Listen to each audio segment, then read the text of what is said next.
El reino de Dios y el reino de los cielos. Capítulo 16. Los herederos del reino de los cielos y la ley. Tercera parte, última. La ley moral, segunda parte. De esta manera llegamos al quinto mandamiento que dice: honra a tu padre y a tu madre, para que tus días se alarguen en la tierra que Jehová tu Dios te da. Éxodo 20, versículo 2.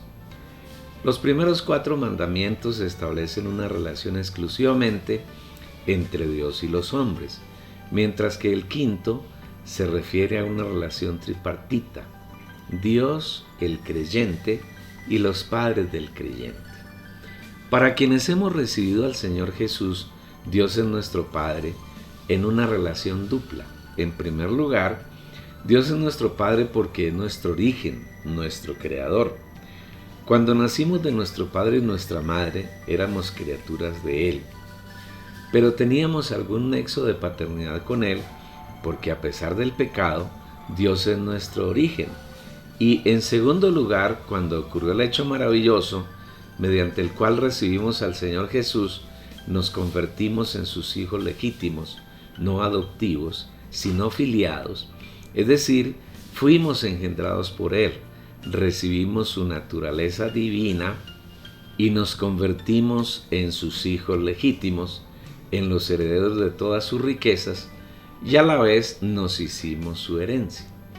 A lo suyo vino y los suyos no le recibieron, mas a todos los que le recibieron, a los que creen en su nombre, les dio potestad de ser hechos hijos de Dios, los cuales no son engendrados de sangre, ni de voluntad de carne, ni de voluntad de varón, sino de Dios, por medio de las cuales Él nos ha concedido preciosas y grandísimas promesas, para que por ellas llegaseis a ser participantes de la naturaleza divina, habiendo escapado de la corrupción que hay en el mundo a causa de la concupiscencia. Juan 1, versículos 11 al 13, segunda de Pedro, capítulo 1, versículo 4.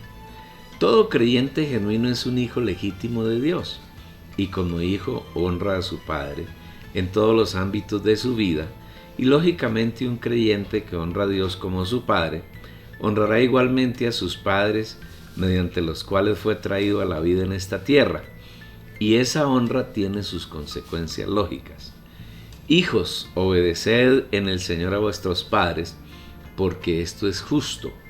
Honra a tu padre y a tu madre, que es el primer mandamiento con promesa, para que te vaya bien y seas de larga vida sobre la tierra. Efesios 6, versículos 1 al 3. Honrar a padre y madre, al igual que los demás mandamientos de la ley, no requiere un esfuerzo de la carne del creyente para cumplirlo, sino que él debe permitir que la ley del espíritu de vida, la que vimos unas páginas atrás, sea quien cumpla en él ese mandamiento. En otras palabras, en la medida que disfrutamos la gracia del Señor en su trono, gracia que está conformada por todas sus riquezas, también ya vista con mucha amplitud, honrar a padre y madre, de acuerdo con la voluntad del Señor, será un hecho espontáneo y su consecuencia será que honramos al Señor. Sin embargo, honrar a padre y madre jamás puede estar por encima de nuestro amor por el Señor. Nunca podemos sustituir el primer amor por nuestro Señor por la honra de nuestros padres. ¿Por qué de hacerlo nos hacemos indignos del Señor?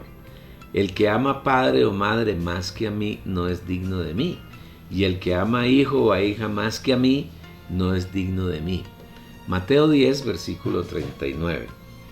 Debemos buscar luz para tener una vida de prioridades. Nuestra prioridad número 1 debe ser el Señor. Nuestro primer amor debe ser Él por encima de las personas y las cosas. Si amamos a alguien o algo más que al Señor, nos volvemos indignos de Él. Cabe recordar que vivir una vida que agrada al Señor no consiste en que nosotros hagamos grandes esfuerzos para lograrlo, porque nada de lo que hagamos para el Señor que se origine en nosotros mismos es agradable a Él, sino que por el contrario le es abominable. Solamente aquello que permitimos que Él haga en nosotros le agrada. Cumplir la ley no es un asunto de esfuerzos humanos, porque nadie puede cumplirla. En cambio, Él sí la cumplió en su totalidad y hoy vive en nosotros como la ley del Espíritu de vida para cumplir su ley. Los últimos 5 mandamientos tienen que ver con nuestra relación con el hombre, con el prójimo, y fueron elevados por el Señor Jesús. Si antes ningún hombre pudo cumplirlos, ahora son más elevados, y no hay ninguna capacidad humana que pueda cumplirlos. Necesitamos acudir a la ley del Espíritu de vida para alcanzar el patrón elevado que el Señor puso en ellos. Por tanto, cualquiera que anule uno de estos mandamientos, aunque sea uno de los más pequeños, y así enseña a los hombres, será llamado el más pequeño en el reino de los cielos. Mas cualquiera que los practique y los enseñe, éste será llamado grande en el reino de los cielos. Porque os digo que, si vuestra justicia no supera a la de los escribas y fariseos, no entraréis en el reino de los cielos. Mateo 5, versículos 19 y 20. El sexto mandamiento. Mateo 5, versículos 20 al 26 dice: Oísteis que fue dicho a los antiguos, no matarás, y cualquiera que mate será reo de juicio. Pero yo os digo que todo el que se enoje con su hermano será reo de juicio, y cualquiera que diga racá a su hermano será culpable ante el Sanedrín, y cualquiera que diga moré quedará expuesto a la gehenna de fuego. Por tanto, si estás presentando tu ofrenda ante el altar, y allí te acuerdas de que tu hermano tiene algo contra ti, deja allí tu ofrenda delante del altar y ve. Reconcíliate primero con tu hermano, y entonces ven y presenta tu ofrenda. Ponte a buenas con tu adversario cuanto antes, mientras estás con él en el camino, no sea que el adversario te entregue al juez, y el juez al alguacil, y seas echado en la cárcel. De cierto te digo, de ningún modo saldrás de allí hasta que pagues el último cuadrante. Esto tiene que ver con el sexto mandamiento que Dios le dio a Moisés en la ley: no matarás. Éxodo 20, versículo 13. Cuando el Señor Jesús habló con respecto a este mandamiento, no fue tan simple, manteniendo en el hecho de que una persona le quite la vida a otra, sino que lo complementó con el trato que un creyente debe tener con los hermanos. Por eso dice: oísteis que fue dicho a los antiguos, no matarás, y cualquiera que mate será reo de juicio. Pero yo os digo, es la frase que agrega 3 elementos en el trato con los hermanos, relacionados con el tema de enojarse con ellos. Un hermano que se enoja contra otro inmediatamente es culpable, es reo de juicio, y si el enojo va más allá, hasta el punto de decirle una palabra infamante como racá, que quiere decir tonto, inútil, debe ser llevado ante el tribunal, en este caso tipificado por el Sanedrín, para ser juzgado. Pero si la ofensa es más contundente y el hermano trata al otro de insensato, significado de la palabra hebrea moré, queda expuesto a la gehenna de fuego. Para quienes han de entrar en el reino de los cielos, es tan serio el trato entre los hermanos que entre ellos no puede haber lugar para el enojo, ni para el trato despectivo con palabras ofensivas, sino que el trato entre ellos debe ser el fluir de Dios, que es amor. El único vínculo que debe existir entre los hijos de Dios es el fluir del amor de Dios. Y sobre todas estas cosas, vestidos de amor, que es el vínculo perfecto. Colosenses 3, versículo 14. En caso de que haya alguna de estas cosas en las relaciones entre hermanos, el Señor da una solución bien contundente. Por tanto, si estás presentando tu ofrenda ante el altar y allí te acuerdas de que tu hermano tiene algo contra ti, deja allí tu ofrenda delante del altar y ve. Reconcíliate primero con tu hermano y entonces ven y presenta tu ofrenda. Mateo 5, versículos 23 y 24. El altar se refiere al altar de bronce que se hallaba antes de la entrada del tabernáculo en el atrio, donde los israelitas presentaban diariamente distintas ofrendas para tener comunión con Dios. Este es el tipo. La realidad indica que cuando un creyente entra en la presencia del Señor, está en su luz y el Señor le muestra si hay dificultades con algún hermano. Si las hay, antes de todo es necesario ir al hermano y reconciliarse con él. En otras palabras, cuando un hijo de Dios tiene problemas con algún hermano, es imposible permanecer en la presencia de Dios en comunión con él. Sin embargo, se debe tener cuidado porque esa reconciliación no debe hacerse de manera carnal ni liviana, sino que aún quien busca la reconciliación debe depender de la ley del Espíritu de vida y no actuar conforme a sus conceptos, puntos de vista y opiniones. Para reconciliarse con alguien a quien se ha ofendido, se requiere oración, dependiendo del Espíritu, pidiendo al Señor que produzca en las dos partes un corazón de amor y de reconciliación, y para que el nombre del Señor sea santificado en todas las cosas y la reconciliación sea genuina. Algunos cristianos, cuando se trata de pedir perdón, acostumbran a decir frases como esta: si en algo los he ofendido, pido perdón. Esta manera de pedir perdón es bien carnal y ofensiva. Con esta actitud se agranda la herida de quien ha sido ofendido. Pedir perdón de manera genuina consiste en ir a la persona ofendida y tratar cabal y profundamente cada uno de los puntos en que se causó la ofensa y pedir al hermano perdón por cada una de ellas.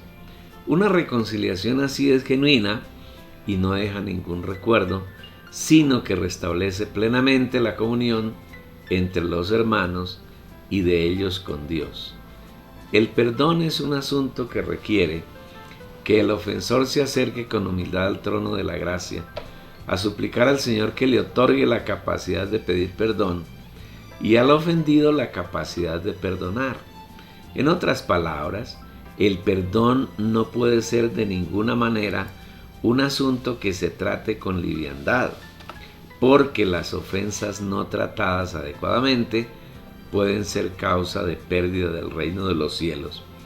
Y esto lo confirman las palabras que el Señor Jesús habló a continuación.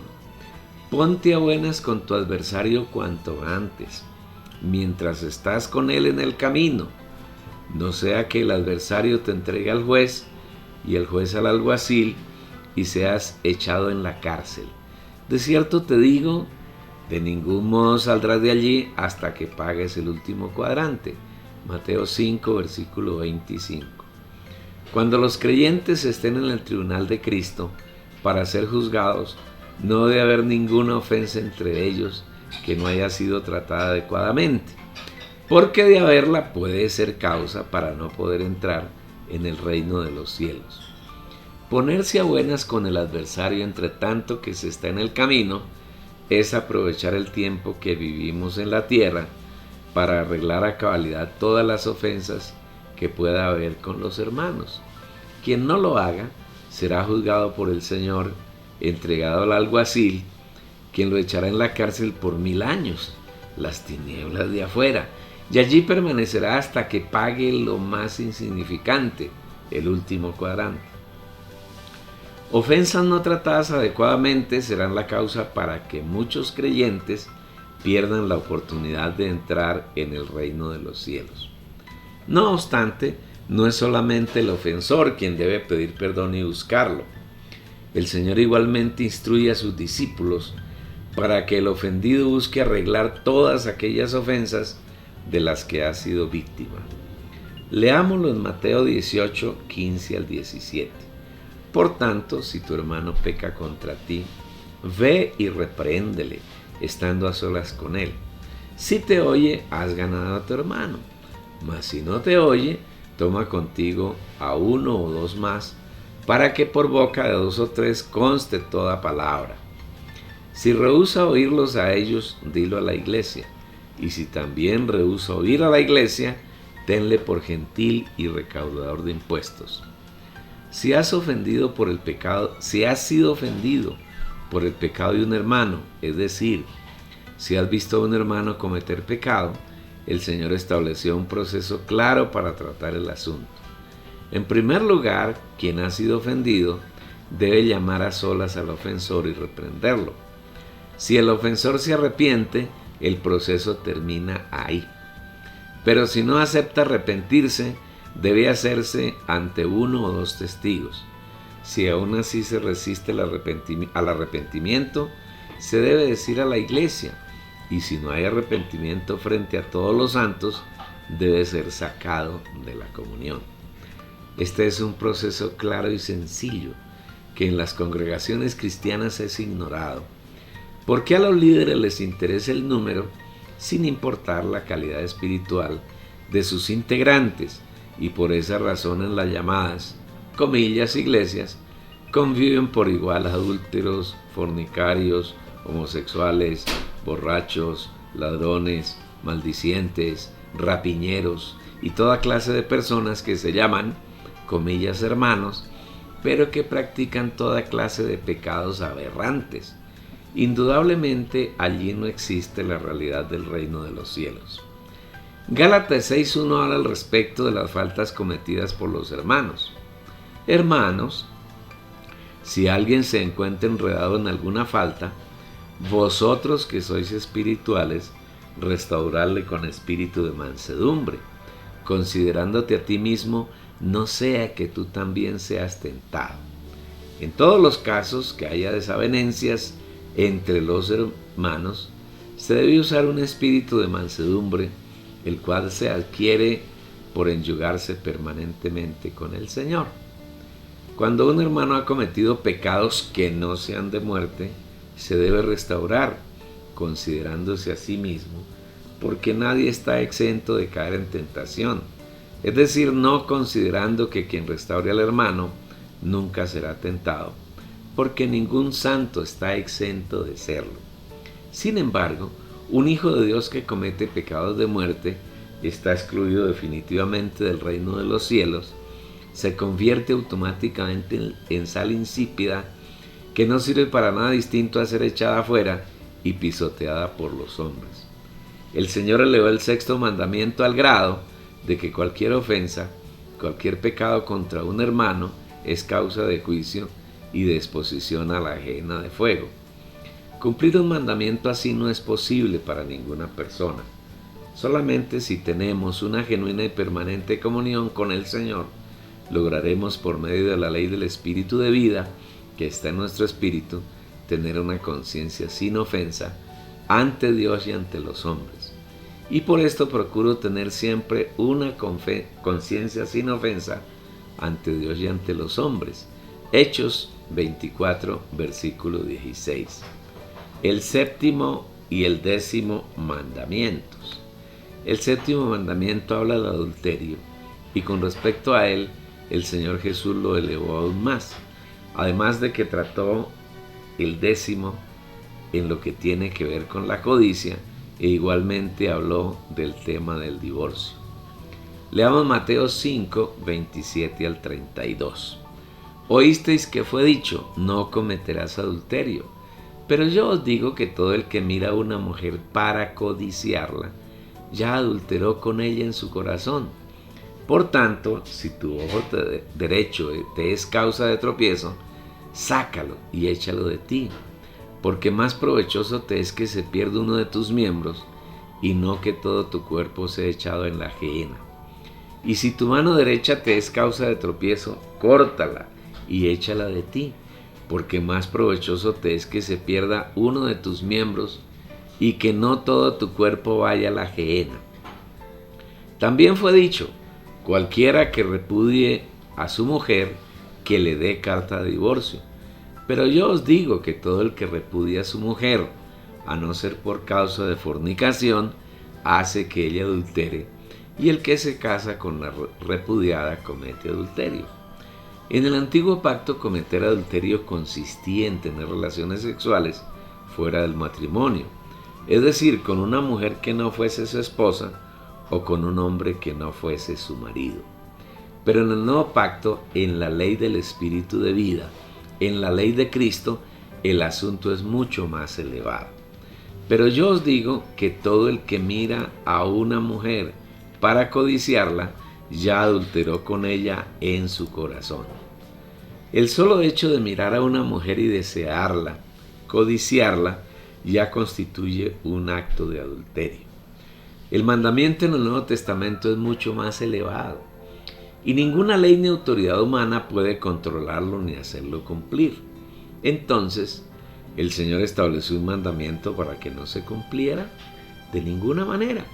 Aunque ningún ser humano puede controlar las miradas y las intenciones del corazón de otro, el espíritu que mora dentro del creyente sí puede controlar cada pensamiento y cada intención del corazón. Si eres un creyente sensible al espíritu y que andas en continua comunión con el Señor, podrás testificar que inmediatamente después de que viene la tentación, el Espíritu Santo que está dentro de ti te reclama, te indica que tu actitud, tu pensamiento y tu intención es abiertamente ofensiva para el Señor y que estás a punto de caer en adulterio. Tu actitud para con el Señor es de arrepentimiento e inmediatamente te vuelves a Él buscando su protección y su ayuda. Sabemos por la palabra del Señor que el pecado en el hombre tiene un proceso desde su concepción hasta su consumación, lo cual debemos tener bien claro para evitar que Satanás gane ventaja acusándonos de pecados que aún no hemos cometido. Veamos lo que nos dice Santiago 1, versículos 13 al 15. Cuando alguno es tentado, no diga que es tentado de parte de Dios, porque Dios no puede ser tentado por el mal, ni Él tienta a nadie, sino que cada uno es tentado cuando es atraído y seducido por su propia concupiscencia. Entonces la concupiscencia, después que ha concebido, da a luz el pecado, y el pecado, siendo consumado, engendra la muerte. En otras palabras, el solo hecho de mirar no consume el pecado, pero si caemos en mirar y no nos arrepentimos, rápidamente podemos llegar a la consumación del pecado. Como puede verse, este es un mandamiento mucho más elevado que el que fue dado por el Señor en el Antiguo Testamento.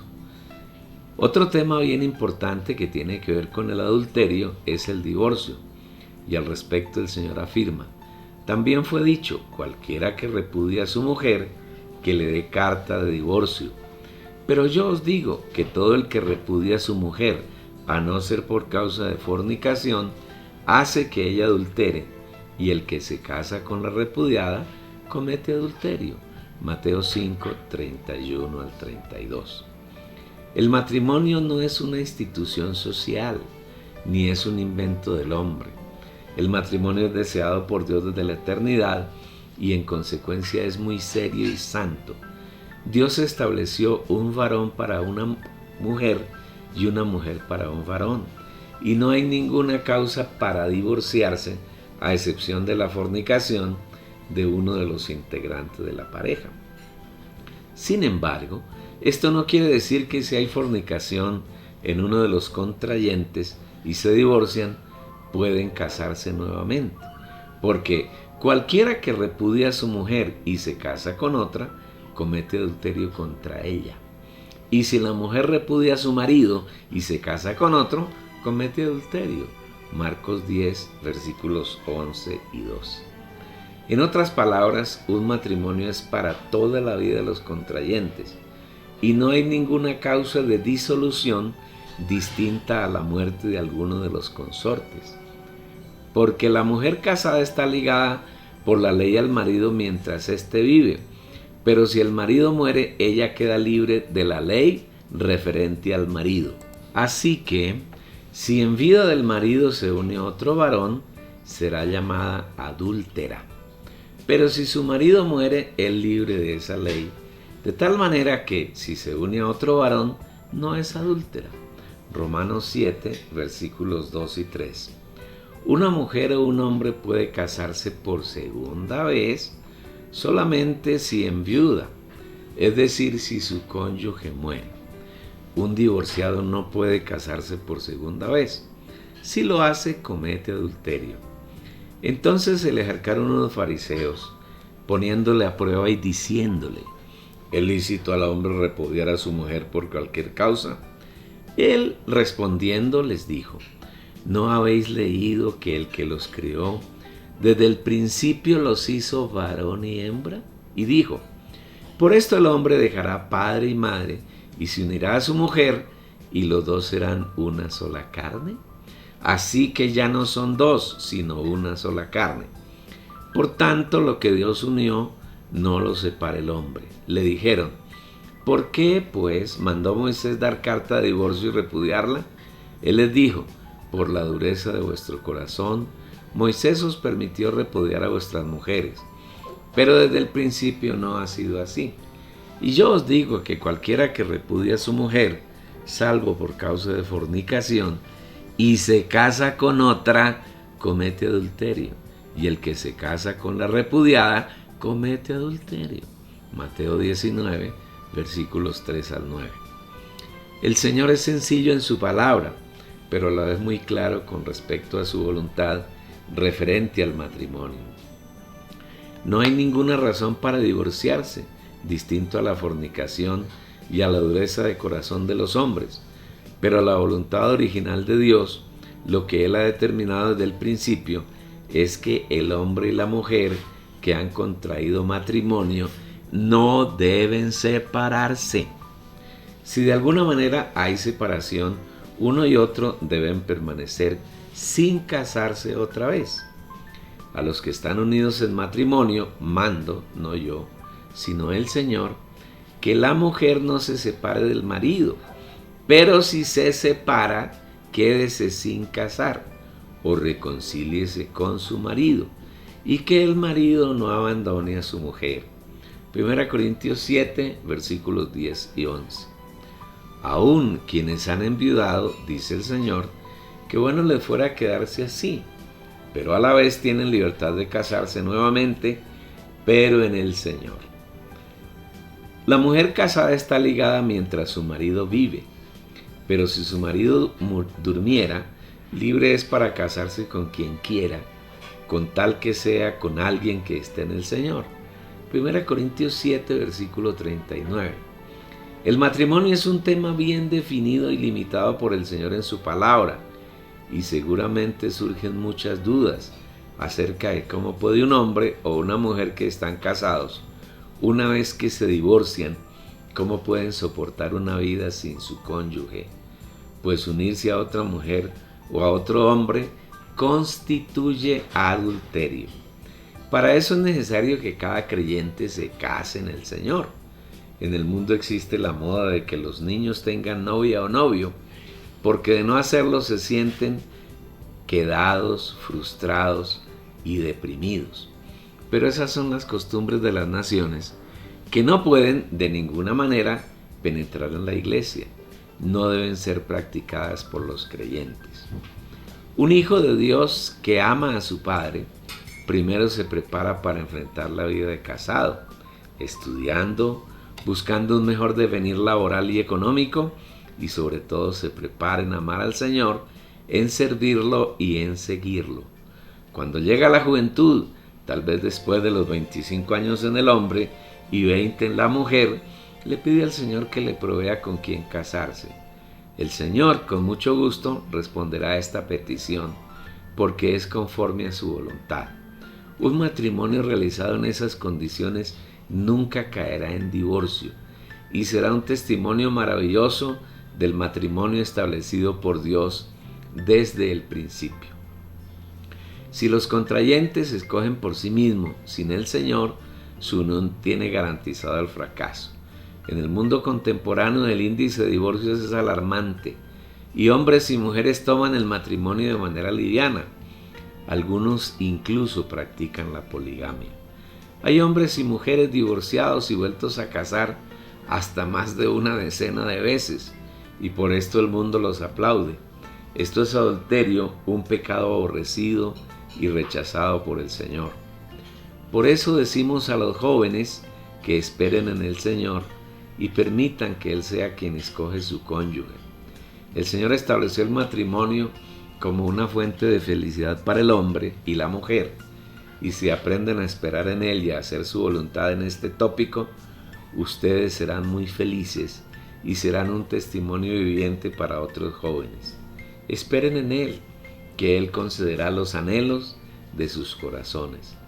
En el mundo contemporáneo y con respecto al matrimonio, ha hecho carrera una costumbre malsana que han convertido en un hecho común, consistente en que una pareja convive maritalmente, tienen hijos y dicen que son novios, que están probándose si pueden casarse o no. Esta es otra de las patrañas del enemigo de Dios, Satanás, tratando de envilecer el matrimonio que para Dios es de muy alta estima.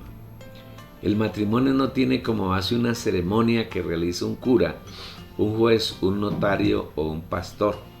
Esa es una ceremonia más que legaliza la unión frente a determinadas autoridades, pero no tiene nada que ver con el matrimonio establecido por Dios. Un matrimonio genuino es la unión realizada por Dios entre un hombre y una mujer. Por tanto, lo que Dios unió, no lo separa el hombre. Mateo 19, versículo 6. Cuando un hombre y una mujer se unen maritalmente, se han casado. Puede ser que esta unión no se hizo bajo la voluntad de Dios, porque la pareja no está conformada por creyentes. O pueden ser creyentes que no buscaron casarse en la voluntad de Dios, pero al unirse se han casado. Y si se separan, se están divorciando. Y si uno o los dos se casan con otro, cometen adulterio. No estamos queriendo decir que con esto que no se hagan ceremonias matrimoniales. Por causa de someternos a las leyes y a las autoridades establecidas en cada país, nuestro matrimonio debe estar legalizado. Los creyentes hacen una reunión matrimonial como testimonio de Cristo y la Iglesia, como expresión de la voluntad de Dios, cuando la pareja ha buscado agradar al Señor con su matrimonio. Además, es un momento donde todos los hijos de Dios en torno a la pareja expresan su complacencia y la complacencia del Señor. Tenemos que decir algunas cosas con gran tristeza acerca de las ceremonias matrimoniales del catolicismo romano. Cuando las parejas hacen ceremonias matrimoniales católicas, el cura realiza el rito ante una o más estatuas, crucifijos, vírgenes, santos, que son ídolos de los muchos que adora y venera el catolicismo. Detrás de esos ídolos hay demonios y ángeles caídos. En verdad, la pareja se está casando ante Satanás, los ángeles caídos y los demonios. Qué depravadas son esas ceremonias, aunque socialmente muy valoradas en el mundo católico. Los juramentos. Continuando con la ley elevada que el Señor estableció en la Constitución del Reino de los Cielos, llegamos al tema de los juramentos. Además, habéis oído que fue dicho a los antiguos: no quebrantarás tus juramentos, sino que cumplirás al Señor tus juramentos. Pero yo os digo, no juréis de ninguna manera, ni por el cielo, porque es el trono de Dios, ni por la tierra, porque es el estrado de sus pies, ni por Jerusalén, porque es la ciudad del gran rey. Ni por tu cabeza jurarás, porque no puede ser blanco o negro ni un solo cabello. Sea pues vuestra palabra sí, sí, no, no, porque lo que va más allá de esto procede del maligno. Mateo 5, 33 al 37. El asunto de no robar, no levantar falso testimonio contra el prójimo y no codiciar ni la mujer ni los bienes del prójimo son mandamientos elevados a los que el Señor no le añadió nada más. Debemos vivir bajo la ley del Espíritu de vida para agradar al Señor en todos sus mandatos. Rica palabra, ¿verdad? Mucha claridad sobre el matrimonio y sobre el divorcio, para que tú compartas con otros enviándoles la dirección de la página www.las-almedioprimicias.com.